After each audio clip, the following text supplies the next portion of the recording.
जय जिनेंद्र सभी को। आज 13 जुलाई है, तो आज हम रत्नकरण श्रावकाचार्य का स्वाध्याय गाथा नंबर 25 से कंटिन्यू करेंगे। हम पहले मंगलाचरण कर लेते हैं। नमो श्री वर्धमानाय निर्धूत कलिलात्मने शालुकानां त्रिलोकानां यद्विद्यादर्पणायते। जिनेंद्र भगवान के चरणों में कोटि कोटि वंदन, कोटि कोटि नमन, कोटि कोटि आभार। जय जिनेंद्र सभी को। हमारा अभी रत्नकरण श्रावकाचार्य का स्वाध्याय चल रहा है, तो अभी तक हमने 24 गाथा तक कंप्लीट किया था। तो अभी तक हमने क्या क्या समझा था? सब एक एक पॉइंट बोलेंगे तो अच्छा लगेगा। क्या सीखा अभी तक ना? आचार्य समंतभद्र आचार्य ने समीचीन धर्म के बारे में हमको बताया। करेक्ट। समीचीन धर्म यानी हमारा धर्म, सच्चा धर्म। हाँ, सच्चा धर्म जिससे कर्मों का नाश होगा ताकि हमें सच्चे सुख की प्राप्ति होगी। ठीक है ना? तो उसके लिए उन्होंने क्या बोला? सच्चा धर्म कौन सा है? सम्यक दर्शन को उन्होंने कहा कि वो ही सच्चा धर्म है। और सम्यक दर्शन का स्वरूप बताते हुए आचार्य महाराज जी ने हमें क्या क्या बताया था कि सम्यक दृष्टि के क्या क्या का स्वरूप रहता है।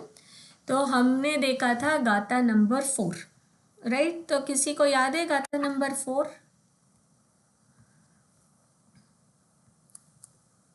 मैं शेयर करती हूँ स्क्रीन। गाथा नंबर 4 हमेशा याद रखना क्योंकि वो ही बेसिस है सम्यक दर्शन का, तो हमें बार बार उसको याद करना बहुत जरूरी है। इससे मैं बार बार वो रिपीट करती हूँ। तो क्या बोला था गाथा नंबर 4 में? हाँ, सच्चे देव, सच्चे गुरु और सच्चे शास्त्र का कैसे होना चाहिए और कैसे होना चाहिए उसके बारे में उन्होंने हमें बताया है। और फिर बोला कि 3 मूर्धा से रहित होना, 8 अंगों से सहित होना और फिर 8 मदों से रहित होना। ठीक है? तो क्या बोला यहाँ पे? श्रद्धानां परमार्थानां माप्ता गमतपोभृताम् त्रिमूढपोढमष्टांगं सम्यक् दर्शनमस्मयम्।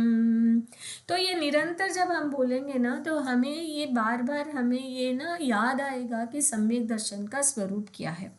तो हमने यहाँ तक अभी देखा था कि आप्त का स्वरूप क्या है, आगम का स्वरूप क्या है, गुरु का स्वरूप क्या है। फिर हमने 8 अंगों का स्वरूप समझा। 8 अंग के नाम किसको याद है? एक एक अंग का नाम बोलिए, जितना भी आता है, कोई बात नहीं। सबसे पहला बता, निशंकित,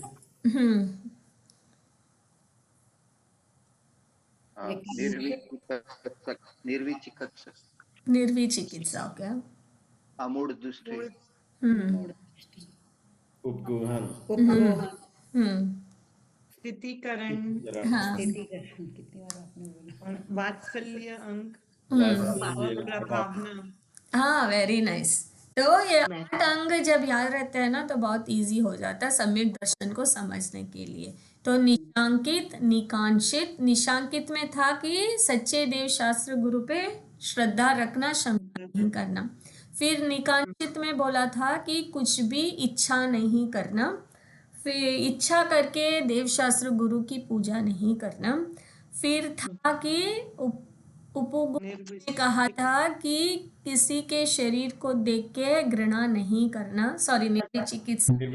हाँ, निर्विचिकित्सा में। और एक्सपेशली यहाँ पे फोकस था मुनि राज के शरीर को देख के नहीं घृणा करना, क्योंकि उनका रत्नत्रय से पवित्र रहता है।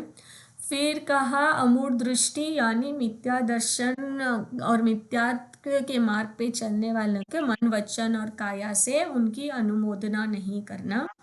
फिर उपगोहन में कहा था कि धर्म को हमेशा अपने दिमाग में रखना कि मैं धर्म की सुरक्षा कैसे करूं, राइट? तो जो उस रास्ते पे चलते हैं तो उनका भी हमें ध्यान रखना चाहिए कि उनके दोषों को हम कैसे ढाक सकते हैं और कैसे फिर देखा कि उनको वापस स्थितिकरण कैसे कर सकते हैं ताकि वो धर्म के मार्ग पे आ जाए। फिर वात्सल्य में कहा कि जो साधर्मी बंधु है उन पे कैसे हम निस्वार्थ से सरलता पूर्वक मायाचारी से रहित हम कैसे उनके साथ आदर सत्कार करके उनको वात्सल्य उनके साथ मतलब धर्म स्नेह के साथ कैसे रहना चाहिए। फिर कहा कि प्रभावना अंग मतलब प्रभावना कहाँ से शुरू होती है, हमारे खुद से शुरू होती है कि हम खुद के आचार विचार व्यवहार से और आहार से विहार से कैसे हम खुद के आचरण से धर्म की प्रभावना कर सकते हैं, राइट। फिर हमने देखा कि उसमें कौन कौन प्रसिद्ध हुए। उसके बाद हमने देखा कि 8 अंग के बिना सम्यक दर्शन की दशा कैसे होती है कि हम वो सम्यक दर्शन इस संसार से पार करने के लिए समर्थ नहीं होता अगर एक भी अंग नहीं होता है तो, राइट। और फिर हमने देखा कि मूर्ता 3 प्रकार की होती है। मूर्ता मतलब देखा देखी में विवेक रहित हम कैसे आचरण करते हैं एक दूसरे के देख के, तो उसमें था लोक मूर्ता, देव मूर्ता और गुरु मूर्ता, ठीक है।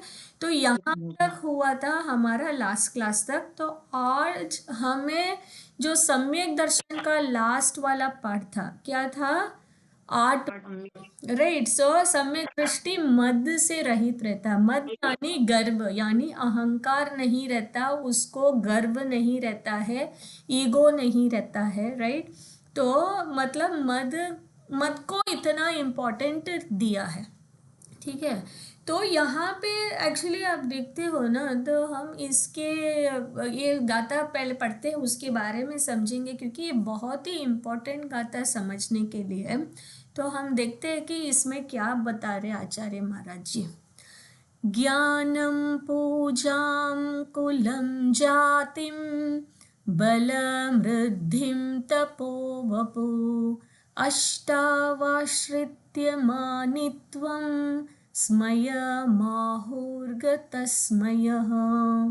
क्या कहा, ज्ञानम पूजाम कुलम जाति बल मृद्धिम तपो वपुः अष्टावाश्रित्य मानित्वम स्मय माहुर्गतस्मयः। ठीक है, कोई पढ़ेगा?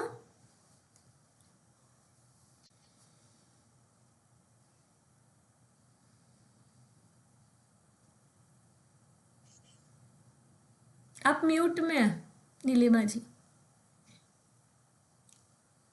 सॉरी। ज्ञानं पूजं कुलं जातिं बलमृद्धिं तपो वपुः अष्टावाश्रित्य मानित्वं सम्यं मुहुर्गतस्मयाम् स्मय माहुर्ग तस्मय। तस्मया। हाँ, ठीक है ना। तो यहाँ पे क्या बोला कि 8 प्रकार के जो मद है, कौन सा? ज्ञान से, पूजा यानी प्रतिष्ठा, कुल यानी जो कुल होता है जो फादर के साइड वाला कुल रहता है, जाति यानी मदर के साइड वाला, फिर बल यानी ताकत, रिद्धि जो हमें रिद्धियाँ मिली है, जैसे हम ग्रस्त है तो समझो धन संपत्ति जो है, मुनिराजों को अलग तरह की रिद्धियाँ हैं। फिर तप तो आपको पता है। फिर कहा वपु यानी शरीर, मतलब 8 प्रकार के जो मद है, इन 8 मदों से जो 8 अष्ट मतलब 8, वाश्रित यानी आश्रय लेकर, मानित्व यानी जो घमंड करता है, गर्वित होता है, स्मयम यानी वापिस मत है, फिर महु मतलब कहते हैं, घृतस्मय मतलब कौन कहते हैं? जो गर्व से रहित है, जैसे गंधर आदि मुनिराज होते हैं तो वो कहते हैं। तो मतलब यहाँ पे क्या बोल रहे हैं कि जो सम्यक दृष्टि रहता है वो जीव ये 8 मदों से रहित होता है।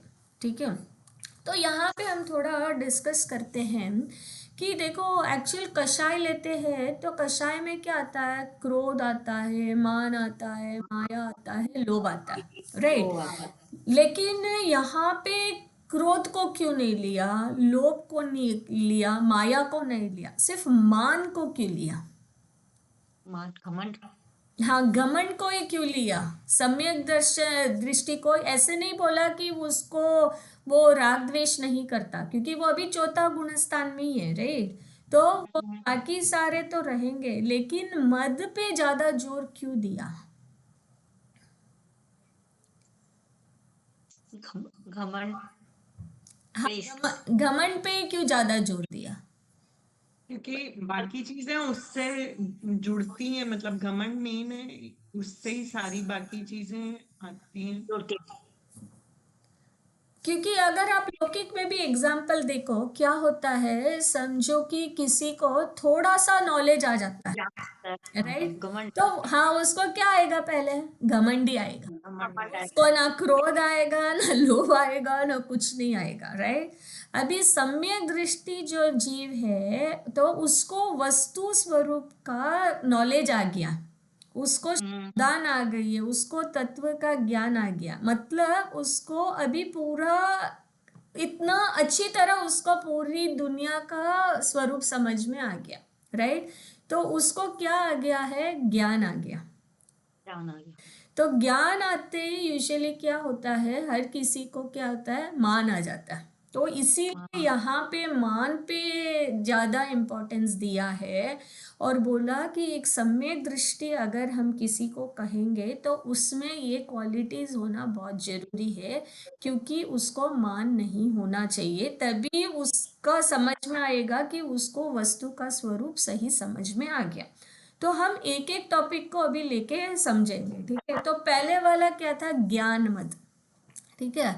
तो लौकिक में हमने देखा है कि छोटे से छोटा जीव भी थोड़ा सा ज्ञान प्राप्त करते ही उसको माना जाता है, राइट। वो उसको लगता है कि मुझे ही सब कुछ आता है, जी। राइट। अगर आप देखोगे कि आप इतनी मेहनत करके एक बच्चे को पढ़ाओगे, उसको डॉक्टर और इंजीनियर बनाया समझो, ठीक है। बाद में क्या होगा, वो बच्चा ही सोचेगा कि मेरे पेरेंट्स को तो कुछ आता नहीं है, तो उसको क्या मान आ गया। माना जाता है, राइट। लेकिन ऐसे नहीं कि किसको ज्ञान आया उसी को मान आया। पेरेंट्स भी ऐसे नहीं सोचेंगे कि हाँ कि ऐसे वो सोचेगा कि मेरा बच्चा अभी इंजीनियर पढ़ लिया, लेकिन उसको जब हमारे जैसे तजुर्बा होगा ना तब उसको समझ में आएगा। तो पेरेंट्स का भी मान रहता है उधर, राइट। तो यहाँ पे हमें लगता है सिर्फ जिनको ज्ञान हुआ उसको मान होगा, नहीं, हर किसी को मान रहता है, राइट। उसको थोड़ा पता हो तो भी मान रहता है, थोड़ा नहीं पता हो तो भी मान होता है। तो एक्चुअल मान किसको होता है, जिनको अज्ञान है। ज्ञान है मतलब ज्ञान। को रियल वस्तु का स्वरूप नहीं पता है, उन सब जीवों को मान रहता है, राइट। जिनको सही वस्तु का स्वरूप समझ में आ गया, उनको समझ में आ गया कि जो ज्ञान है ये लौकिक वाला ज्ञान कुछ भी नहीं है। लोग अभी कहाँ पे ज्ञान यूज करते हैं, कोई आविष्कार करेंगे, किसी ने समझो कि एटम बॉम्ब क्रिएट किया, तो उसको लगता है कि मैंने इतना आविष्कार किया इसलिए मैं ज्यादा ज्ञानी हूँ और उसको मान आ जाता है। किसी ने समझो सैटेलाइट का इन्वेंशन किया, किसी ने रॉकेट का इन्वेंशन किया, तो उससे उसको माना जाता है, राइट। कुछ लोग अपने ज्ञान को कहाँ पे लगाते हैं, कुछ दवाइयाँ बनाने में लगाते हैं, कुछ लोग पॉइजन की दवाइयाँ लगाने में लगाते हैं, कुछ लोग सिर्फ वर्ल्ड के न्यूज़ को समझने में लगाते हैं। मतलब ज्ञान हमारा कहाँ कहाँ जा रहा है, राइट। तो एक तरफ हम देखते हैं कि सब लोगों का ज्ञान किधर जा रहा है, और दूसरी तरफ हमें ये बता रहे महाराज जी, क्योंकि समंतभद्र महाराज जी जो थे वो ना तार्किक आचार्य थे, मतलब वो तर्क करके वो सिद्ध करते थे।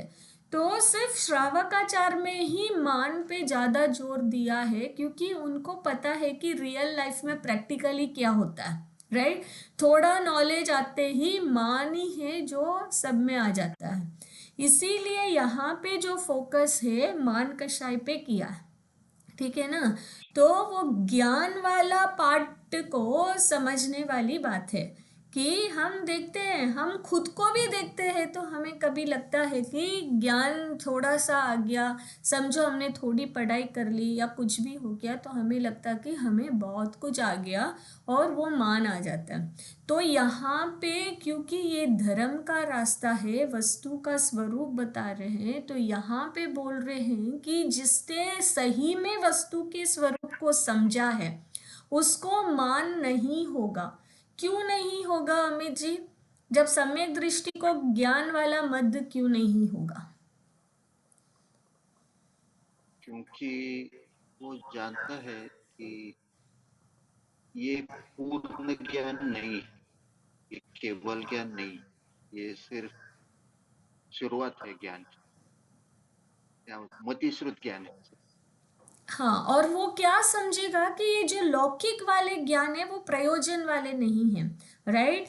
जो ज्ञान प्रयोजनभूत है वो तत्व का ज्ञान है, राइट। मुझे अपने आत्मा के स्वरूप का जो अनुभव होगा वही एक्चुअल रियल ज्ञान होगा, राइट। तो वो सोचेगा कि मुझे जो प्राप्त है वो तो 0.0001% है। हमारा जैन धर्म इतना वास्ट है, विश्व इतना वास्ट है, कितने बड़े बड़े मुनिराज है, हमारे तीर्थंकर भगवान है जिन्होंने केवल ज्ञान प्राप्त किया, तो मुझे जो ज्ञान प्राप्त है वो तो 0.0001% है।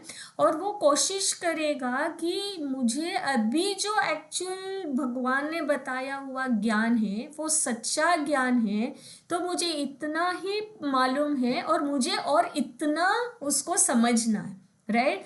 तो जब वो उसका वो कंपैरिजन होगा और उसको समझ में आ जाएगा कि रियल ज्ञान कौन सा है, अपने आत्मा का ज्ञान प्राप्त करना, उसको अनुभव करना, और उसके सामने देवशास्त्र गुरु रहेंगे, उनको उसको वस्तु का स्वरूप पता चलेगा, क्योंकि उसको अपने आत्मा का स्वरूप समझ में आ गया, इसीलिए उसको ज्ञान का मद नहीं होगा। नहीं होगा। और किसी को कुछ ऐड करना है ज्ञान मत में? नहीं? तो नेक्स्ट वाला मद कौन सा था? पूजा। पूजा यानी प्रतिष्ठा। ये वो वाली पूजा नहीं कि मैं मंदिर जाके पूजा कर रही हूँ इसीलिए मैं मान कर रही हूँ, वो वाली पूजा नहीं, ये प्रतिष्ठा वाली पूजा है। प्रतिष्ठा वाली पूजा यानी कि कोई कुछ अच्छा बोलता है तो उसके समझो 10 लोग तारीफ करते हैं, राइट। तो तारीफ करते हैं तो उससे भी उसको मान चढ़ जाता है कि हाँ मुझे ये आता है, राइट। मैं ही सब कुछ हूँ, मुझे ही सब कुछ आता है, किसी को कुछ आता ही नहीं है, राइट। तो यहाँ पे इसलिए वो सेकंड वाला क्या कहा? प्रतिष्ठा यानी पूजा या ख्याति, जो भी बोलते हैं ना हम, जिसको बोलते हैं वाहवाही करते हैं, उसकी तारीफ करते हैं, तो वो वाला मान भी उसको नहीं होता है, ठीक है। तो वो दूसरा वाला मान था। फिर तीसरा वाला मान कौन सा बोला था? कुल, राइट। तो कुल में जैसे अपने पिता का कुल, राइट।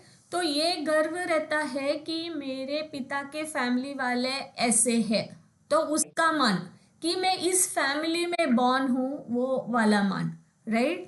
मतलब मैं इसका बेटा हूँ, मैं इसका पोता हूँ, जो भी है, कि हाँ हमारे दादाजी इतने वो थे, तो वो वाला मान, ठीक है। और यहाँ पे दूसरा कुल के हिसाब से हम लेते हैं तो जैन कुल भी ले सकते हैं कि मैं जैन कुल में पैदा हुआ, उसका भी मान, राइट।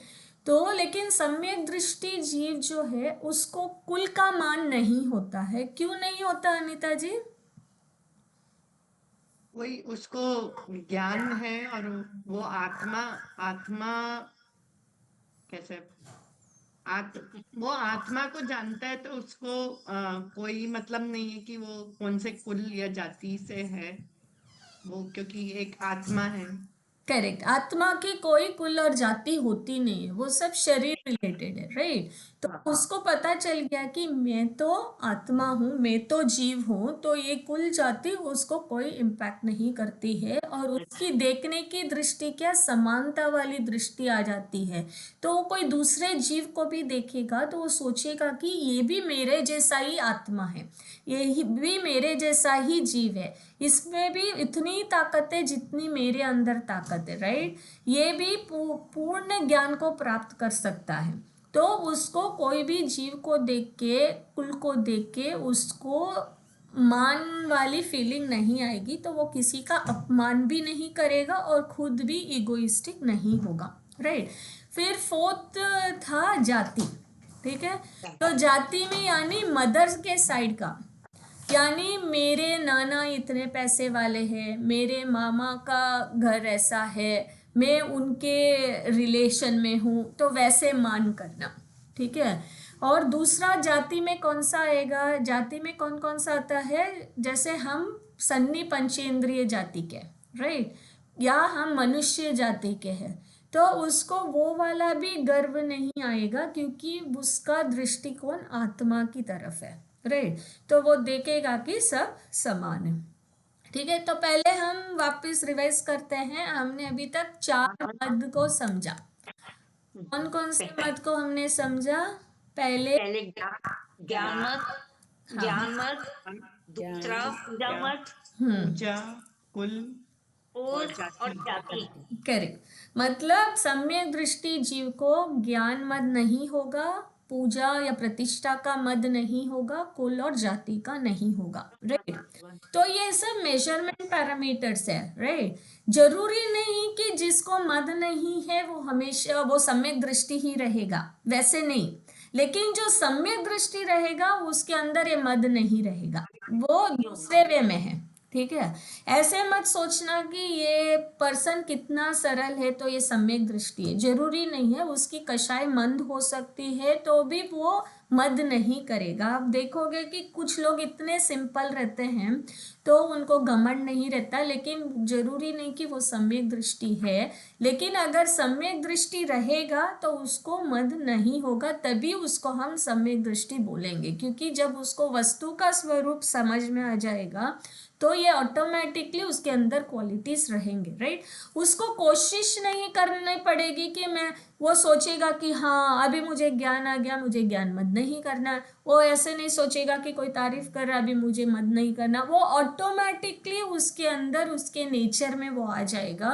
क्योंकि जब भी कुछ भी ऐसा इंसिडेंट होता है, कोई उसकी तारीफ करेगा तो ऑटोमेटिकली उसके दिमाग में भाव आएगा कि जो बोल रहे हैं वो मेरे लिए नहीं है, मैं तो जीव हूँ, मैं तो ज्ञान स्वरूपी हूँ, मैं तो सुख स्वरूपी हूँ, राइट।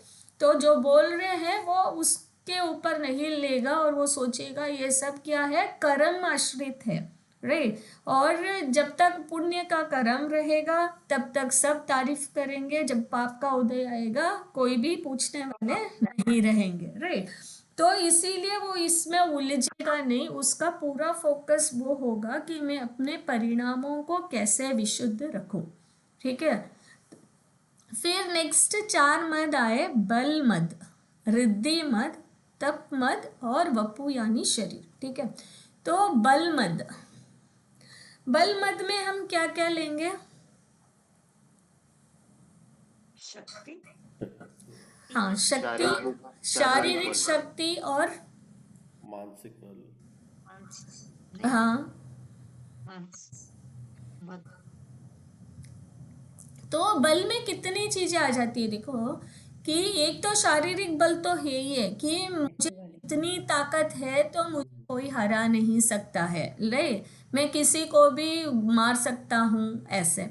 और दूसरा क्या है कि बल जो है, जैसे हम देखते हैं ना, मेरी पहुंच कहाँ कहाँ तक है। जैसे पॉलिटिक्स में आप देखोगे कि मेरे पास इतना पावर है, राइट, वो भी आ जाएगा बल में, ठीक है। लेकिन सम्यक दृष्टि बल का मद नहीं करेगा, क्योंकि सच्चा बल क्या होता है? देखो, हम दूसरों को चेंज करना बहुत इजी है, राइट? हम तपस्या करना, जैसे उपवास करना बहुत इजी है, लेकिन हमें अपने परिणामों को विशुद्ध रखना, अपने आप को संभालना, वो सबसे मुश्किल काम है, राइट? तो जो बलवान होता है, जो खुद को मैनेज कर सकता है, वो ही सबसे ज्यादा बलशाली है एक्चुअल देखो तो, राइट? जिसने अपने मोह राग द्वेष को जीत लिया। अपने अगर जिनेंद्र भगवान को देखते हो तो उनको अनंत वीर्य क्यों बोलते हैं? क्योंकि उन्होंने मोह राग द्वेष को जीत लिया है, इसलिए उन्होंने अनंत सुख को प्राप्त किया, राइट? उनका अंतराय कर्म क्यों हट गया, राइट? क्योंकि मोह राग द्वेष को उन्होंने जीत लिया, राइट ना? तो मतलब हमारे भगवान अनंत वीर्य और अनंत सुखी के धनी कैसे हुए? मतलब उन्होंने अपने आप को जीता। लोग क्या सोचते हैं कि मेरे पास इतना बल है, मैं इतना स्ट्रांग हूं, तो सम्यक दृष्टि सोचता है कि वो तो सब फिजिकल थिंग है, राइट? वो सब शरीर आश्रित है। मुझे क्या करना है? मुझे दूसरों को जीतने में कोई उसका मान नहीं है। वो तो सोचता है मैं खुद को कैसे विशुद्ध बनाऊं, मैं अपने परिणामों को कैसे जीतूं, मैं अपने मोह राग द्वेष को कैसे जीतूं, राइट? तो इसीलिए सम्यक दृष्टि को बल का मद नहीं रहता है, ठीक है। फिर आया रिद्धि। तो रिद्धि में, क्योंकि सम्यक दृष्टि जीव चौथे गुण स्थान से ऊपर वाले सब आ जाते हैं, राइट? तो जो गृहस्थ में रहते हैं उनको जब हम रिद्धि बोलेंगे, उनके पास धन संपत्ति ये सब आ जाएंगे, राइट? रिद्धिया में तो जैसे अगर हम देखते हैं तो हमें मनुष्य भाव मिला, यही बड़ा रिद्धि है हमारे लिए, राइट? हमें अच्छा कुल मिला, हमें जैन धर्म मिला, हमें अच्छा हेल्थ मिला, हमें 5 इंद्रिय मिले, राइट? तो इन सब पे देखते हैं तो हमारी कितनी रिद्धियां मिली हुई है हमें, राइट? लोग को क्या होता है, लगता है कि कुछ चमत्कार किया ना तो वो बड़ी रिद्धि है, लेकिन नहीं, हमारे पास इतनी रिद्धियां हैं, हमें अपने वैभव का ना हमें वो ज्ञान नहीं है। लेकिन सम्यक दृष्टि को वस्तु का स्वरूप समझ में आ गया, तो उसको समझ में आ गया कि सबसे बड़ी रिद्धि क्या है, कि मेरी चाबी मेरे पास है, राइट? मैं अपने आप को और मेरे सारे भाव को मैं खुद कंट्रोल कर सकता हूँ। मैं अपने भावों को चेंज करके मैं खुद भगवान बन सकता हूँ। उससे बड़ी रिद्धि क्या चाहिए, राइट? मेरे पास इतनी मतलब कैपेसिटी है कि मैं इंडिपेंडेंट हूँ, मेरे को किसी से अपेक्षा नहीं है, मुझे किसी पे डिपेंडेंट नहीं होना है। और तो मेरे पास अगर इतना कैपेसिटी है, इतना पोटेंशियल है, तो मेरी कितनी बड़ी रिद्धि हो गई वो, राइट? तो उसका पूरा फोकस क्या होता है, जो उसके पास आत्मा की संपत्ति जो प्राप्त है उस पे उसका फोकस है। उसको धन संपत्ति सहयोग उस पे सब उसका फोकस नहीं है, ठीक है? इसीलिए उसको रिद्धियों के उसको गर्व नहीं होता, क्योंकि उसका फोकस क्या है, अपने आत्मा के ऊपर है, ठीक है। और फिर नेक्स्ट था तप वाली रिद्धि, राइट? तो क्या होता है, हमने देखा है कि कुछ लोगों को जो तप करते हैं ना, उनको उस पे भी गर्व रहता है कि मैं उपवास कर सकता हूँ, मैं 1 महीना उपवास कर सकता हूँ, मैं बहुत सारे अनोदर कर सकता हूँ। किसी को लगता है कि मैं बहुत पूजा पाठ कर सकता हूँ, किसी को लगता है कि मैं धूप में बैठ के ध्यान कर सकता हूँ, मैं शरीर को आपने देखा होगा कुछ लोग ना शरीर को मार मार मार के ऐसे दिखाते हैं कि मैं कितना कर सकता हूँ, राइट? लेकिन यहाँ पे तप में जब हम बोलते हैं 12 प्रकार के तप होते हैं, राइट? जैन धर्म के हिसाब से तो 6 अंतरंग तप होते हैं और जो 6 बहिरंग तप होते हैं, ठीक है? तो जो बहिरंग तप है उसमें आएगा कि उपवास हो गया, उनोदर हो गया, रस परित्याग हो गया, वो सब बहिरंग तप में आता है। और अंतरंग तप में क्या क्या आएगा? विनय आएगा, ध्यान आएगा, वो सब अंतरंग तप में आता है। ठीक है, तो सम्यक दृष्टि जीव को तप का मान नहीं होता है, क्योंकि उसको सब समान दिख रहे, राइट। अगर हम विनय तप को लेते हैं, विनय यानी रेस्पेक्ट, राइट। तो जब वो रेस्पेक्ट करता है, वो ऐसे नहीं कि हर देवी देवता को भी वो हाथ जोड़ लेता है, वैसा रेस्पेक्ट नहीं। मतलब वो किसी को भी हर्ट नहीं करेगा, किसी का भी इंसल्ट नहीं करेगा, राइट। वो विवेक रखेगा कि क्या सही है और क्या गलत है, और किसी को मन वचन और काया से हर्ट नहीं करेगा। फिर दूसरा तप क्या है कि इच्छाओं को रोकना भी बहुत बड़ा तप है, राइट। तो उसकी ऐसी इच्छा नहीं होगी कि मुझे और घर चाहिए, और गाड़ी चाहिए, और बंगला चाहिए, वो चीज चाहिए, वो ऐसे नहीं। उसका पूरा फोकस होगा कि वो अपनी विशुद्धि कैसे बढ़ा रहा है, वो अपनी इच्छाओं को कैसे रोक रहा है। उसका पूरा फोकस अपने आप को, अपने आत्मा को, अपने कर्मों को कैसे, कर्मों को नाश कर सकता है, उसका तब वैसे फोकस रहेगा, राइट। तो इसीलिए वो मान नहीं करता है कि मैं इतना सारा तप कर लिया। उसको उपवास के प्रति इतना नहीं है जितना उसको अपने परिणामों पे फोकस ज्यादा है, ठीक है, और अपनी इच्छाओं पे ज्यादा फोकस है, ठीक है। फिर लास्ट वाला क्या था? शरीर, यानी वपु बोला, वपु यानी शरीर। आजकल हम क्या देखते हैं दुनिया में? शरीर पे ही ज्यादा हो रहा है, राइट मान, कि मैं सुंदर हूँ, मेरी हाइट इतनी अच्छी है, राइट, मेरा इतना अच्छा क्या फिगर है, मैं जिम जाता हूँ, मेरी इतनी बॉडी स्ट्रांग है, मैं योगा करता हूँ, मैं इतना एक्टिव हूँ, मैं इतना वॉकिंग करता हूँ तो मैं हेल्थी हूँ, राइट। पूरा मैं मेकअप करता हूँ, मैं ब्यूटी पार्लर जाता हूँ। कितना आजकल लोगों के ऊपर लगा हुआ है शरीर पे ज्यादा टाइम जा रहा है। मुझे तो कभी तो लगता है ना, डर लगता है लोगों को देख के कि मनुष्य भाव चला गया तो क्या करोगे, शरीर इधर ही रह जाएगा, राइट।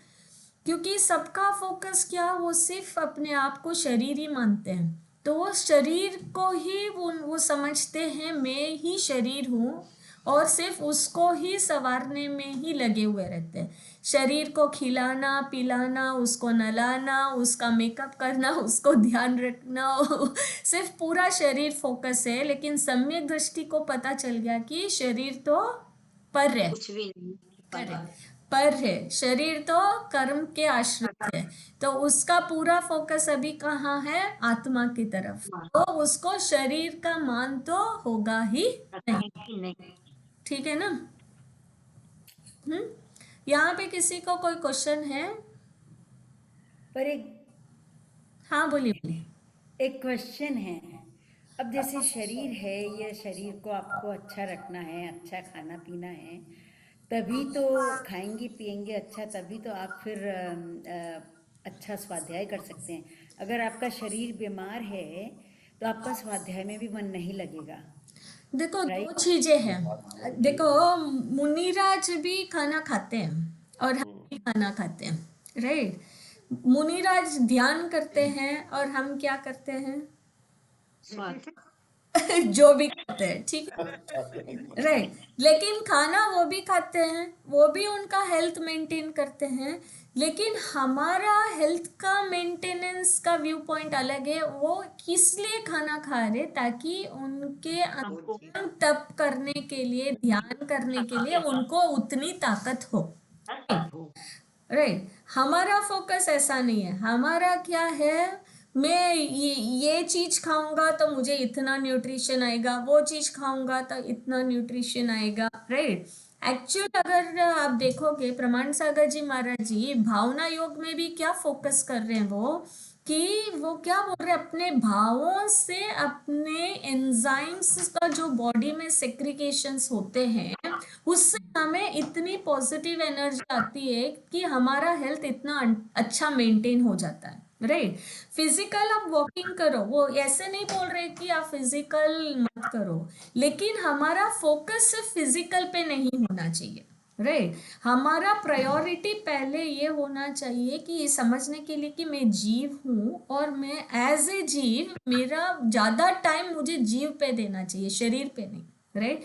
लेकिन अभी दुनिया में देखोगे तो 99% शरीर पे है, 1% जीव पे हो गया तो अभी मुश्किल है, राइट। तो यहाँ पे इसीलिए बोल रहे हैं क्योंकि सम्यक दृष्टि को समझ में आ गया कि मनुष्य भाव की सार्थकता क्या है, कि खुद को समझना, मैं तो जीव हूँ, मैं पर के पीछे लगा रहूंगा तो फिर तो अनंत संसार है। तो इसीलिए यहाँ पे फोकस ये बोल रहे हैं कि ऐसे नहीं कि आप शरीर का ध्यान मत दो, लेकिन यहाँ ये बोल रहे हैं कि जितना देना है जरूरी है उतना ही दो, लेकिन ज्यादा फोकस अपने परिणामों पे, अपने भावों पे दो। जब हमारा मन माइंड स्ट्रांग होगा तो ऑटोमेटिकली हमारा हेल्थ भी मेंटेन होगा, राइट। तो दोनों इम्पोर्टेंट है और एक्सपेशली मानसिक ज्यादा इम्पोर्टेंट है राइट। तो एक्चुअली लोग क्या फिजिकल करते हैं, मन रिलेटेड इतना फोकस नहीं करते हैं, वो अपने आप को पॉजिटिव नहीं रखते हैं, इसीलिए उनके एंजाइम्स जनरेट वैसे होते हैं तो फिर वो भागते रहते हैं, राइट। तो यहाँ पे वो वही बोल रहे हैं, ठीक है।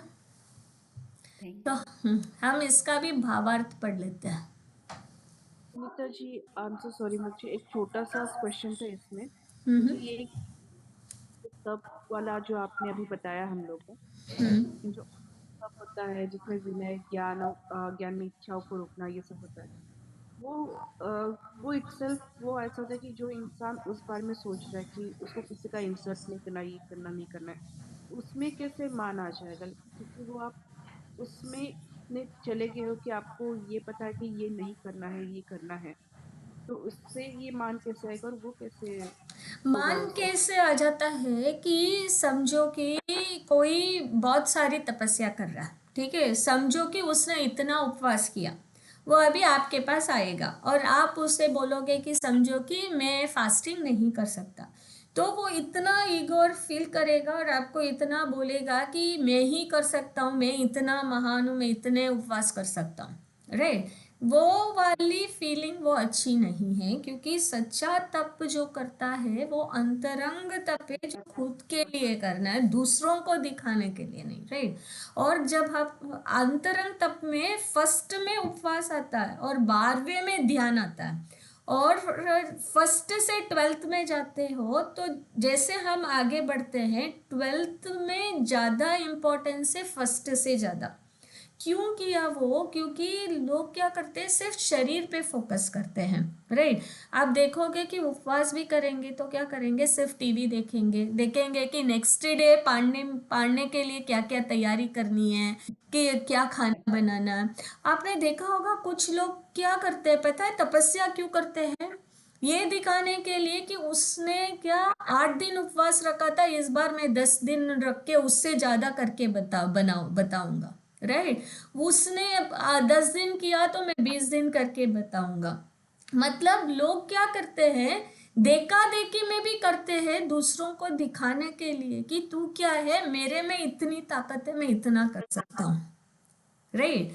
तो पे क्या बोल रहे हैं, क्योंकि हमें पता है कि हम तपस्या किस लिए कर रहे हैं, तो हमारा फोकस, उनका सम्यक दृष्टि का फोकस दिखावट के लिए नहीं करेगा, वो तप करेगा खुद को सुधारने के लिए। वो उपवास इसलिए करेगा ताकि उसका मन खाने पे नहीं लगे और उसका मन अपने आत्मा ध्यान करने के लिए उसको टाइम मिले, राइट।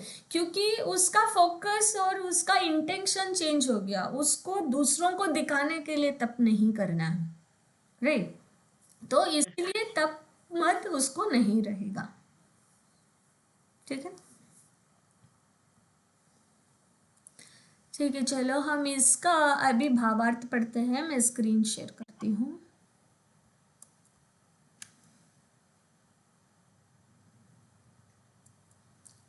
भावार्थ कौन पढ़ेगा? मैं पढ़ सकती हूँ। हाँ पढ़िए। ज्ञान, पूजा, कुल, जाति, बल, बुद्धि, तप और देह, इन आठों का आश्रय लेकर जो गर्व करता है, मद रहित पुरुष सर्वज्ञ भगवान उन्हें मद कहते हैं। मद कहते हैं, ठीक है ना। तो ये था 8 मद का, और इसके आगे और मद के बारे में ही है, तो हम ये भी पढ़ लेते हैं आज। तो मद से हानि, राइट, तो जो मद करता है उससे क्या हानि होती है इस गाथा में बताया है। तो स्मयेन योन्यान्नतेति धर्मस्थान गर्विताशयः सोत्येति धर्ममात्मीयं न धर्मो धार्मिकेर्विनः। तो यहाँ क्या किया? स्मयेन यो अन्य नत्येति धर्मस्थान गर्विताश्रयः सो अत्येति धर्ममात्म्यं न धर्मो धार्मिकेर्विनः। ठीक है, क्या कहा? स्मयेन योन्यान्नत्येति धर्मस्थान गर्विताशयः सोत्येति धर्ममात्मीयं न धर्मो धार्मिकेर्विनः। कोई पढ़ेगा?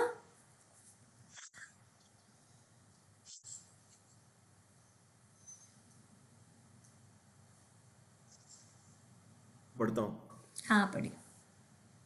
स्मयेन योन्यान्नत्येति धर्मस्थान गर्विताशय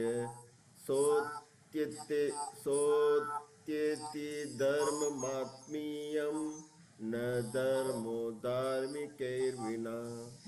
ये थोड़ा मतलब थोड़ा पढ़ना थोड़ा कठिन है, लेकिन हम स्प्लिट करते हैं तो थोड़ा इजी हो जाता है। ठीक है, तो स्मयेन, स्मय बोलते मद, ठीक है, ये ना मतलब जो ऊपर बोले थे ये 8 मद, ठीक है। स्मयेन यानी ये वाले जो मद है, यो मतलब जो पुरुष, अन्य मतलब अन्य जीवों को, तेति यानी तिरस्कृत करता है, मतलब जिसको ये 8 मद होते हैं, राइट। मतलब मद से क्या हानि होती है यहाँ पे बता रहे हैं, राइट। पिछले वाले में बताया कि सम्यक दृष्टि को ये 8 मद नहीं होते हैं, और यहाँ पे ये बता रहे हैं कि अगर मद होते हैं तो उससे क्या प्रॉब्लम होता है। तो यहाँ पे ये बता रहे हैं कि स्मयेन जो 8 मद से होता है वो पुरुष अन्य मतलब अन्य जीवों को तिरस्कृत करता है, उससे क्या प्रॉब्लम होता है? धर्मस्थान गर्विताशयः, मतलब धर्मस्थान मतलब क्या हुआ? यहाँ पे बोला कि जो रत्नत्रयी रूपी धर्म है, राइट, उसमें जो स्थित है उनका क्या हुआ? वो अपमान हो जाता है, राइट। गर्विताशयः मतलब वो गर्विताचित होता हुआ, मतलब क्या बोला कि अगर कि कोई किसी का अपमान करता है तो क्या हो रहा है कि वो अन्य जीव के जो रत्नत्रयी रूपी धर्म में स्थित है, जो अन्य रूपी जीव, तो उनका जो अपमान कर रहा है, ठीक है। और फिर क्या किया? सोत्येति मतलब जब उनका अपमान करता है, मतलब सो वह तेति मतलब तिरस्कृत करता है, तो धर्ममात्मीयम, धर्म का मतलब वो धर्म का ही तिरस्कार करता है। मतलब यहाँ पे ये बोलना चाह रहे हैं कि जब हम जो रत्नत्रय में स्थित है कोई धर्मी, अगर उनका अपमान करते हैं तो वो एक्चुअली धर्म का अपमान होता है, ठीक है। तो यहाँ पे वो बोलना चाह रहे हैं, तो धर्म मात्मीयम न धर्मो धार्मिकेर्विनः, मतलब यहाँ पे ये बोल रहे हैं कि धार्मिक के बिना मतलब धर्मात्माओं के बिना धर्म को धर्मात्मीयम मतलब यहाँ पे ये बोल रहे हैं कि धार्मिक लोगों के बिना धर्म नहीं होता है, राइट। क्योंकि अगर आप समझो कि आप शिखर जी में गए, ठीक, शिखर जी जाने से धर्म होता है क्या? नहीं नहीं नहीं नहीं होगा। तो धर्म क्या होता है? जब आप जाके और पूजा पाठ वहां पर ध्यान करोगे, दर्शन करोगे, अपना मन कंट्रोल करके रखोगे, दूसरी चीजों में नहीं लगाओगे, अपनी आत्मा पे चिंतन करोगे। यानी धर्म जो होता है जरूरी नहीं कि हमें मंदिर जाने से ही धर्म होता है, राइट। क्योंकि हमारे आत्मा ही हमारा मेन है, तो उस आत्मा में स्थित होना ही परम धर्म है, राइट ना। तो जो आत्मा में स्थित है उनका जब हम अपमान कर रहे हैं मतलब धर्म का अपमान कर रहे हैं। तो यहाँ पे इस गाथा में ये बोल रहे हैं कि अगर एक सम्यक दृष्टि अगर मद कर रहा है तो वो धर्म का ही अपमान कर रहा है, मन करता है। करेक्ट। तो वो सही नहीं है, इसीलिए सम्यक दृष्टि को मद नहीं होना चाहिए, राइट। क्योंकि क्या होता है, समझो कि अभी हमें समझो कि सम्यक दर्शन हो गया, ठीक है। अभी आप दूसरे लोगों को देख रहे हो, समझो कि आपका मद है, ठीक है। आप क्या करोगे, सोचोगे कि हाँ ये तो मिथ्या दृष्टि है, ये तो इसका कर रहा है, ये तो उसका कर रहा है, मैं कितना महान हूँ, इसको कुछ अता पता ही नहीं। आप सबको नीचा दिखा के उसका इंसल्ट करने लग जाओगे, राइट। समझो आप घर पे ही हो, आपको थोड़ा ज्ञान हो गया, लेकिन जरूरी नहीं कि घर के सब लोगों को साथ में ज्ञान हो जाए, राइट। जरूरी नहीं कि सबको सम्यक दर्शन हो जाए। तो यहाँ पे ये बोल रहे हैं कि पहले तो आत्मा ही सबका धर्म है, राइट। तो एक तो क्या कि आप किसी जीव को छोटा नहीं समझोगे, राइट। आप ये वस्तु का स्वरूप समझोगे कि आज आपको वस्तु का स्वरूप समझ में आया, आपको सम्यक दर्शन हुआ, तो एक दिन ऐसा आएगा कि उस जीव को भी हो जाएगा, राइट। तो आप ऐसे नहीं कि आप एनकरेज कर रहे हो कि हाँ वो मिथ्यात्व का कर रहा है तो वो मिथ्यात्व अच्छा कर रहा है, ऐसे नहीं। आप उसकी तारीफ नहीं कर रहे हो, लेकिन आप उसका डिसरेस्पेक्ट भी नहीं कर रहे हो, ठीक है ना। क्योंकि हम कहीं पे भी जाएंगे, आपका फ्रेंड सर्कल रहेगा, कोई रिलेटिव्स रहेंगे, घर पे रहेंगे, आप कहीं पे भी जाओगे तो एज ए सम्यक दृष्टि हमें हर एक जीव को समानता से, रेस्पेक्ट से, उसके आत्मा के हिसाब से उसको रेस्पेक्ट करना चाहिए। वो जो भी फॉलो कर रहा है, समझो कि वो कर्म के उदय से वो ऐसे फॉलो कर रहा है, एक दिन वो चेंज हो जाएगा, राइट। समझो कि आपके फैमिली में कोई फॉलो नहीं कर रहा, आप दिन भर उसको डांटोगे कि तू तो ऐसा है, तू तो वैसा है, तो वो क्या सोचेगा कि उसका और ज्यादा हेट्रेट बढ़ जाएगा, राइट। अगर आपकी विशुद्धि रहेगी तो उसको देख के उसको लगेगा कि यही सही धर्म है, इनका नेचर कितना अच्छा चेंज हुआ, अच्छा है कि यही सच्चा धर्म है, मुझे भी ये फॉलो करना चाहिए, यस यस राइट। हाँ, तो यहाँ पे वही फोकस बोल रहे हैं कि मत कभी मत करना, क्योंकि मत से बहुत हानि है। क्योंकि हम एक तो धर्म का अपमान कर रहे हैं, और दूसरा क्या है, जो व्यक्ति धर्म पे श्रद्धा करना चाह रहा है वो धर्म को ही छोड़ देगा, वो सोचेगा कि धर्म सही नहीं है, क्योंकि वो देखेगा कि ये लोग धर्म कर रहे हैं, दिन भर स्वाध्याय कर रहे हैं और अपने परिणाम तो सुधार नहीं रहे, तो फिर धर्म क्या है, तो वो भी नहीं करेगा। लेकिन वो देखेगा कि ये स्वाध्याय कर रहे हैं, वे अपने आप को कितना मैनेज कर रहे हैं, इम्प्रूव कर रहे हैं, इनके परिणाम अच्छे हो रहे हैं, तो उसको भी एक दिन लगेगा कि हाँ ये सही मार्ग है, राइट। तो यहाँ पे बोल रहे हैं कि मद से हानि है, मत कभी मत करना, ठीक है ना। तो हम इसका भावार्थ पढ़ लेते हैं।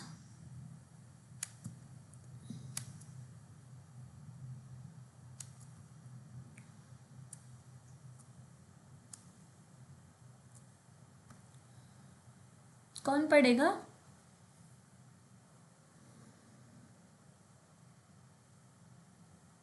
मैं पढ़ता हूँ। हाँ बढ़िया। जो गर्व के वशीभूत रत्नत्रय रूप धर्म में स्थित धार्मिक को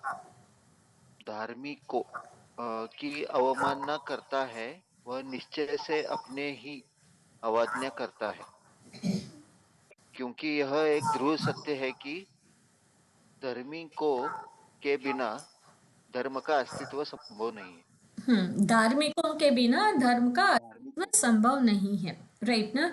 क्योंकि हमें भी धर्म पे क्यों इतनी श्रद्धा नारी है? क्योंकि आप देखो वीतराग भगवान की प्रतिमा देखो, राइट? प्रतिमा को देख के ही आपको लगता है कि हाँ यही सच्चा धर्म है, इतनी विशुद्धि दिखती है उसमें, राइट? आप मुनिराजों को देखो, उनके आचरण को देखो, कितनी विशुद्धि है, राइट? तब लगता है कि हाँ यही सच्चा धर्म है, इसको ही फॉलो करना चाहिए, राइट? ना आरंभ है, ना परिग्रह है, ना हिंसा है, कुछ नहीं, कितने शांत परिणाम। ऐसे मुनिराज को जब देखते हैं तो सही में भाव आते हैं कि हमें भी ना इसको फॉलो करना चाहिए, राइट ना? हम थर्ड वाला भी कर लेते हैं क्योंकि ये मद रिलेटेड ही है। तो मद जीतने का उपाय, क्योंकि अभी क्या हम इतने देर से मद मद मद सोच रहे हैं, तो अभी इसको जीतने का उपाय क्या है, राइट? तो इस गाथा में ये बताया है, यदि पाप निरोधन्य संपदा किं प्रयोजनम अत पापाश्रवोस्तन्य संपदा किं प्रयोजनम। यहाँ क्या बोल रहे हैं? यदि पाप निरोध तो अन्य संपदा किं प्रयोजनम अत पापाश्रवो स्त अन्य संपदा किं प्रयोजनम। ठीक है, कोई पढ़ेगा?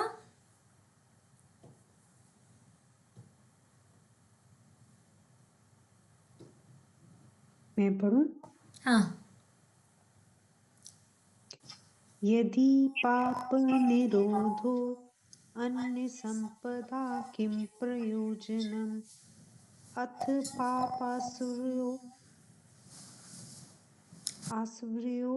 आश्रवो स्त अन्य संपदा किं प्रयोजनम। ते अन्य संपदा किं प्रयोजनम। अत पापाश्रवोस्तन्य संपदा किं प्रयोजनम। तो यहाँ क्या बोल रहे हैं? यदि पाप निरोध यानी पाप को रोकने वाला जो रत्नत्रय धर्म है, अगर वो है तो अन्य संपदा की क्या जरूरत है, राइट? समझो अगर कोई सम्यक दृष्टि है, उसने अपने आत्मा का स्वरूप समझ लिया, देवशास्त्र गुरु का स्वरूप को समझ लिया, तो फिर उसको तो क्या है, जो रत्नत्रय है वो ही पाप को रोकता है, राइट? जब वो ही उसको मिल गया है तो दूसरी संपत्ति की क्या जरूरत है? ठीक है, तो फर्स्ट लाइन में वो कहा। फिर नेक्स्ट लाइन में क्या बोल रहे हैं? अतः पापाश्रवोस्तन्य संपदा किस प्रयोजन। अगर पाप का आश्रव है तो अन्य संपत्ति से भी क्या प्रयोजन है?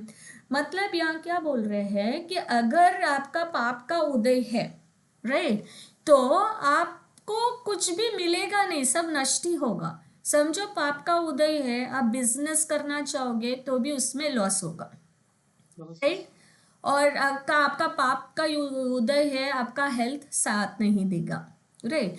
तो यहाँ पे क्या बोल रहे हैं? अगर आपको रत्नत्रय की प्राप्ति हो गई है तो पाप को रोकने वाली चीज आपको मिल गई है, तो बाकी चीजों को आपकी जरूरत नहीं है।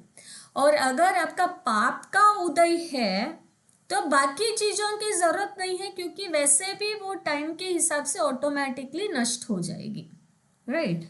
और दूसरे वे में हम देखते हैं तो क्योंकि जब एक सम्यक दृष्टि है, उसको ये पता है कि उसको अभी जो मिल गया वो रत्नत्रय है, जो आत्मा का धर्म उसको समझ में आ गया, राइट? तो उसको इतनी बड़ी संपत्ति मिल गई तो उसको बाकी कुछ जरूरत ही नहीं लगती है, क्योंकि ओवर ए पीरियड वो सब तो छूटेगा ही, कुछ नहीं तो भी इस भव के बाद तो छूटना ही है, राइट। शरीर चली जाएगी, संपत्ति चले जाएंगे, सहयोग चले जाएंगे, सब कर्माश्रित है। तो वो सोचेगा कि जब मुझे रत्नत्रय मिल गया तो बाकी संपत्ति की क्या जरूरत है। और दूसरा वे अगर उसको रत्न पाप का उदय होगा तो वो सोचेगा ठीक है पाप कर्म का उदय है तो ऑटोमेटिकली नष्ट होगा, तो मैं क्यों चिंता करूं, राइट। तो यहाँ पे फोकस ये बोल रहे हैं कि जब रत्नत्रय की प्राप्ति हो जाती है हमें कोई भी चीज की चिंता करने की जरूरत नहीं है, क्योंकि हमें वस्तु का स्वरूप समझ में आ गया है, हमें चिंतामणि रत्न मिल गया है, तो फिर हमें और क्या चीज की जरूरत है, राइट। तो अभी तक जो हमारा हुआ, ये जो चौथी गाथा हमने शुरू की थी ना, उसका टॉपिक अभी तक एंड हुआ कि सम्यक दर्शन का स्वरूप क्या था।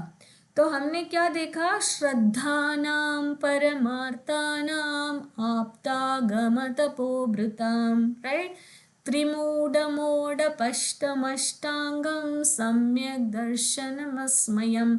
तो हमने क्या देखा, सम्यक दर्शन के स्वरूप में सच्चे देश शास्त्र और गुरु का श्रद्धान, तो उनका स्वरूप समझा, फिर 8 अंग का स्वरूप समझा, फिर 3 मूर्ताओं के बारे में समझा और 8 मत के बारे में समझा, और बोला जो सम्यक दृष्टि जीव रहता है उसका ऐसा स्वरूप रहता है, तभी समझ में आता है कि उसका श्रद्धान और उसको स्वरूप कैसे समझ में आया, क्योंकि उसमें ये क्वालिटीज दिखेंगे ऑटोमेटिकली, ठीक है ना।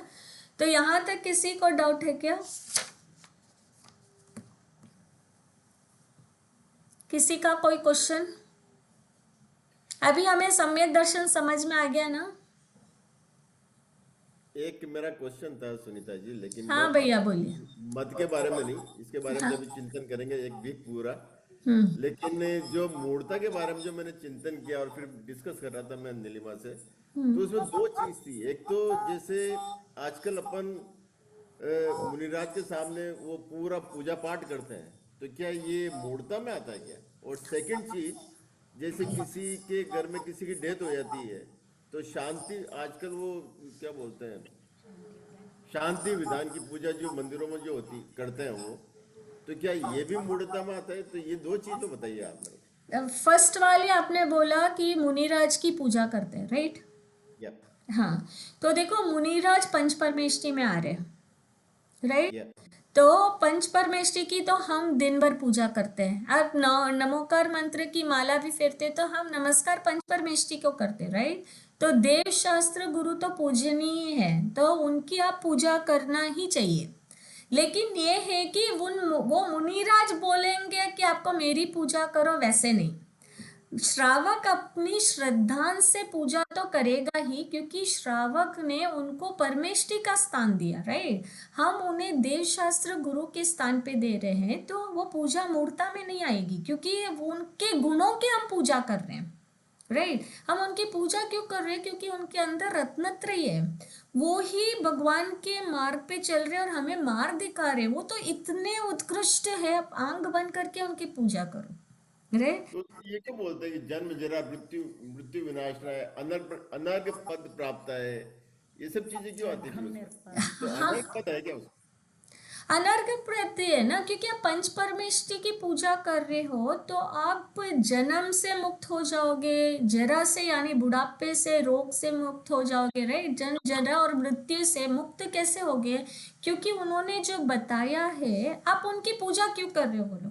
आप इसलिए पूजा नहीं कर रहे हो कि आप इस कि मुझे संपत्ति की प्राप्ति हो जाए। अगर आप उसके लिए पूजा कर रहे हो तो वो मूर्ता में आएगा, ठीक है। आपका उद्देश्य क्या है पूजा करने का? अगर आप सोच रहे हो कि हाँ मुझे बहुत सारा पुण्य मिल जाएगा इसलिए मैं पूजा कर रहा हूँ, तो वो मूर्ता में आएगा नहीं। हम उनकी पूजा इसलिए कर रहे हैं कि उन्होंने इतने उत्कृष्ट गुणों की प्राप्ति की है, वो पूज्य है, हमें भी उनके जैसे बनना है, राइट। जब आपके भाव चेंज होंगे तो फिर वो मूर्ता नहीं कहलाएगा, राइट। अगर कोई आपके फ्रेंड ने बोला कि तू उस महाराज जी की जाके पूजा कर, तेरी सगाई हो जाएगी, वो मूर्ता में आ जाएगा, राइट। उन महाराज जी के पास जाके तो रोज उनको आहार करा, तेरा बिजनेस अच्छा चलेगा। आप किस मान्यता से पूजा कर रहे हो, दैट मैटर्स। लेकिन पंच क्योंकि परमेश्वर की तो पूजा करनी चाहिए। क्योंकि ये चीज पहले नहीं हुआ करती थी। मैंने तो मेरे फादर मदर को जब जब वो शांति सागर जी महाराज ये सब आते थे उस समय, तो मैंने तो किसी को नहीं देखा पूजा करते हुए ऐसे। अभी ये लास्ट करीब 20 सालों से मैं देख रहा हूँ ये कि भाई ये पूजा करते आ रहे हैं, तो ऐसा क्यों? हाँ, मेरे हिसाब से पूजा में कोई दोष नहीं है, आपका इंटेंशन उसके पीछे क्या है, दैट विल मैटर, राइट। क्योंकि वो तो पूज्य है ही, उसमें ओके। और है ही नहीं, राइट। दूसरा हाँ, दूसरा आपने बोला शांति विधान, राइट। देखो शांति विधान हम करते किसके लिए, राइट। सही पूछो तो शांति विधान हम ऐसे उद्देश्य से नहीं करना कि किसी का वियोग हो गया, उनकी आत्मा को शांति होगी, राइट। करेक्ट या जैन धर्म में क्या है, देखो एक जीव ने अगर हमें कुछ करना है तो जब तक हम अलाइव है तब भी हमें करना चाहिए। उनके जाने के बाद आप उनके नाम से पूजा करो, पाठ करो, दान करो, तो उस जीव को नहीं जाएगा। आप दान कर रहे, वो आपके पुण्य के खाते में जाएगा, राइट। इसीलिए बोल रहे हैं ना कि अभी क्या करते हैं लोग कि देखो कि किसी के फादर है, ठीक है, उन्होंने इतने पैसे इकट्ठे करके वो तो चले गए। अभी आप जब उनका समझो एवरी ईयर उनका डे आता है, आप समझो उनके नाम से दान दे रहे हो ये सोच के कि वो जहाँ पे गए उनको पुण्य मिलेगा, उनके आत्मा को शांति मिलेगी, नहीं। वो सब हिंदू के सोच है। लेकिन जैन धर्म में तो क्या बोलते हैं, आप जो अपने हाथ से करोगे वो ही आपके पुण्य के खाते में जाएगा, राइट। बिल्कुल बिल्कुल। बाकी में नहीं जाएगा।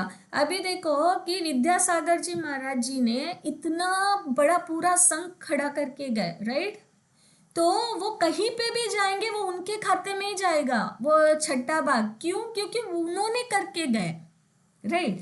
अभी उनके पीछे कोई करेगा कि वो मैं कर रहा हूं ताकि उनके खाते में जाए, नहीं। जो उन्होंने किया उनके खाते में जा रहे। इसीलिए बोल रहे हैं ना, जितना हो सकता आप अपने हाथ से कर लो। सही बात है। सही। राइट। तो ये जब आप शांति विधान भी बोलते हो, ये शांति विधान का उद्देश्य क्या है, राइट। हमें अपने सिर्फ अपना नहीं, हम लोक की शांति के लिए, विश्व की शांति के लिए, परिवार की शांति के लिए, खुद की शांति के लिए, आत्मा की शांति के लिए, राइट। और जब हम शांति विधान करते हो हमारे परिणाम विशुद्ध होते, क्योंकि हम उसमें भाव कर रहे हैं कि सबकी शांति हो, राइट। हम सोच रहे हैं कि सब जीवों के प्रति शांति हो, लोक में हो, देश में हो, कोई भी बीमारी नहीं हो, कुछ भी नहीं हो, राइट। तो उसका इंटेंशन जो करेगा उसके परिणाम विशुद्ध होंगे, तो उसको शांति मिलेगी। जो कोई पास अवे हो गया आप उनका नाम लेके करोगे तो फिर मतलब नहीं है ना, वो मुड़ता भी लगा फिर तो नहीं। करेक्ट। और शांति विधान जो जो विधान होते हैं, बोलते हैं कि आपको शुद्धता से मंदिर में करना चाहिए, घर में नहीं। तो बोलते हैं कि मंदिर में करना चाहिए। तो बाकी भक्तामर विधान वगैरह कर सकते हैं घर में? एक्चुअली तो देखो तो सब शुद्धता से करना चाहिए घर पे तो, राइट। लेकिन जैसे भक्तांबर विधान हो गया, नमोकार मंत्र का जाप हो गया, वो सब आप किस इंटेंशन से कर रहे हो वो मैटर होता है, राइट। आप अगर ये सोच के कर रहे हो कि मैं घर पे कर रहा हूँ भक्तांबर विधान ताकि मेरे घर में पूरी पॉजिटिव एनर्जी आ जाएगी, ठीक है, लेकिन आप अपने भाव को नहीं समझ रहे हो। क्योंकि भक्तांबर विधान में क्या हो रहा है, हम आदिनाथ भगवान की स्तुति कर रहे हैं और मैं आदिनाथ भगवान के ऊपर वो भक्ति नहीं आ रही है, वो परिणाम नहीं आ रहे, हमें उनकी उत्कृष्टता नहीं समझ में आ रही है, तो कुछ नहीं होगा, राइट। तो फाइनली हम कुछ भी विधान कर रहे हैं उसका मीनिंग समझ के वो भाव आने चाहिए, राइट। तो जो कर रहा है वो उसको फायदा होगा, ओके। तो जी मैं जानती हूँ कि वो अभी आपने बताया कि जो मृत हो गए उनका तो उनको नहीं जा सकता, लेकिन अगर हम लोग अपने बच्चों की बर्थडे के लिए या फिर ऐसा कुछ हम लोग जो दान करते हैं तो क्या वो भी उनको नहीं जाता है? कैसे होता है ये? वो किन को नहीं जाएगा बोल रहे हो आप? बच्चों के बर्थडे के लिए आप कर रहे हो, आप अपने बच्चों से करा रहे हो, अच्छा, बच्चों से भी कराएंगे तो हाँ, तो कोई भी देखो अगर आपके बच्चे का बर्थडे है, राइट? तो भाव हाँ किसको आया? आपको आया दान करने का, तो आपको हाँ थोड़ा पुण्य मिला। फिर हाँ आपने अपने बच्चे के हाथ से कराया तो उसके भाव भी शुद्ध हुए, तो उसने किया तो उसको भी वो फल मिलेगा, राइट? लेकिन जो जैसा भाव करा उसको उतना परसेंटेज फल मिलेगा। समझ में आया ना? हाँ, अगर अगर आपने नहीं बोला और आपके बच्चे ने बोला कि उसका करना है, ठीक है, और फिर आपने सोचा ठीक है वो बोल रहा है तो कर रहा हूँ, तो थोड़ा आपका क्वांटिटी कम हो जाएगा क्योंकि भाव तो उसके पूरे थे, राइट? तो डिपेंड्स कि आप कितने लेवल का भाव हुआ, ठीक है ना? ठीक है। और किसी का कोई क्वेश्चन? एक छोटा प्रश्न है मेरा। हम जिस भूमिका में हैं, घर में रहते हैं, तो मतलब एक कर्मों का एक साइकिल जैसा चलता है कि फिर हम घर की ईएमआई देनी है, कमाते हैं, खर्चे होते हैं, कमाते हैं तो फिर शरीर को भी चलाना की जरूरत पड़ती है। देखिए फर्क पड़ता है कि मुनि महाराज जो बहुत सब कुछ छोड़ा है, जिन्होंने संसार छोड़ा है, वो बहुत टाइम लगाते हैं, मेडिटेशन करते हैं, और फिर उनका शरीर उसके हिसाब से चलता है, ठीक है। पर हम जिस भूमिका में हैं, फिर हमें थोड़े एक्स्ट्रा एफर्ट डालने पड़ते हैं शरीर के लिए, क्योंकि हम स्ट्रेस ज्यादा लेते हैं। तो एक साइकिल जैसा लगता है ये श्रावक। वैस सागर जी महाराज जी ने बहुत अच्छा आंसर दिया था उनको। हाँ जी। उन्होंने बोला कि सब लोग बोलते हैं कि आप सिर्फ हमें मुनिराजों के एग्जाम्पल्स देते हो, हम गृहस्थ में हैं, हम धर्म कैसे फॉलो करें, राइट? तो समय सागर जी महाराज जी ने बोला कि गृहस्थ के एग्जाम्पल्स देता हूँ, ठीक है? तो उन्होंने सुदर्शन महाराज का एग्जाम्पल दिया, ठीक है? और उन्होंने बोला कि जो सुदर्शन सेठ रहते हैं वो क्या करते हैं कि शमशान में जाके वहाँ पे मुनिराज जैसे पूरे कपड़े सब छोड़ के अष्टमी चतुर्दशी को शमशान में जाके वो समाई करते हैं, ठीक है? और उन्होंने बोला कि एक गृहस्थ भी, देखो जब हमें इम्पोर्टेंस पता चल जाता है ना तो काफ़ी चेंजेस हो जाती है। जैसे हम गृहस्थ में 100% हम आउट नहीं हो सकते हैं जैसे मुनिराज, राइट? वो समझने वाली बात है। लेकिन गृहस्थ को निर्जरा करने के ज़्यादा मौके हैं मुनिराज से ज़्यादा, क्योंकि हमारे पास फैमिली है, राइट? किसी ने कुछ बोला तो मान नहीं करना, किसी ने कुछ डांटा तो गुस्सा नहीं करना। हमें क्या निमित्त बहुत ज्यादा है हमारे कषायों को मैनेज करने के लिए। तो वो क्या बोल रहे थे कि प्रमाण सागर जी महाराज जी कि आप चलती फिरती समाई करो, ऐसे नहीं कि आप एक जगह बैठो, आप कंटिन्यूअसली ऑब्जर्व करो खुद को। आप गृहस्थ हो, आप समय के लिए टाइम नहीं निकाल सकते हो, तो आप अपने भावों पे एक नज़र रखो और देखो कि मैं भावों को कैसे संभाल सकता हूँ, राइट? हम 100% मुनिराज जी जैसे हम परिग्रह नहीं छोड़ सकते। हमें फैमिली है, उनकी रिस्पॉन्सिबिलिटी है, जॉब है, ईएमआई भरना है, वो सब है, लेकिन को इतना वो अटैचमेंट नहीं रहेगा, आप उसके पीछे इतना नहीं भागोगे, राइट? समझो कि आप खुद को ही, अगर हम एग्जाम्पल लेते हैं कि हम धर्म से जुड़ने से पहले हमारा कैसा था और धर्म से जुड़ने के बाद, राइट? मैं मेरा एग्जाम्पल लेती हूँ। धर्म से जुड़ने से पहले अगर आप सही पूछो तो ऐसे लगता था कि मुझे ऑफिस का काम इतना करना चाहिए, मुझे इतना प्रूव करना चाहिए मेरे मैनेजर के सामने ताकि मुझे अच्छा क्या प्रमोशन मिले, उसके वो जो बोलता है उसको खुश रखना चाहिए। नहीं, अभी मेरा सोच क्या हो गया है कि वो जो करेगा, मुझे विशुद्ध रहना, राइट? तो वो कुछ भी फीडबैक देता है तो मैं देखती हूँ कि वो मेरे लिए लर्निंग है, मैं कैसे खुद को इम्प्रूव करूँ, राइट? तो धर्म के जुड़ने से बात क्या होता है कि हमारा way of handling things change हो जाता है। हम कर तो भले वही रहे हैं, हमें लग रहा है कि हम ये कर रहे हैं, पाप का बंद है, लेकिन जब हम एवरी थॉट और एक्शन में जब हमारा माइंड पे फोकस रहता है तो हम उसको डिफरेंट वे में करते हैं जब हम धर्म से जुड़े, राइट। कोई आपको डांटेगा तो भी आपको इमीडिएटली गुस्सा नहीं आएगा। आप सोचोगे कि हाँ, गुस्सा करके फायदा क्या है, मैं कैसे इस सिचुएशन को इम्प्रूव कर सकती हूँ। आपको ना फ्लेक्सिबिलिटी आ जाएगी, आप दूसरों को रेस्पेक्ट देना शुरू कर दोगे, आपको एडजस्टिंग नेचर आ जाएगा, काफ़ी चीज़ें चेंज हो जाती है। क्योंकि मैं मेरा एक्सपीरियंस बोल रही हूँ, but I feel that majority people जैसे जो धर्म से जुड़े हुए रहते हैं, स्टेप बाय स्टेप होता ही है, मुझे वैसे लगता है। जी, थैंक यू। ठीक है ना। हाँ, हम जिनवाणी स्तुति कर लें Yeah. और किसी का कोई क्वेश्चन नहीं? ठीक है।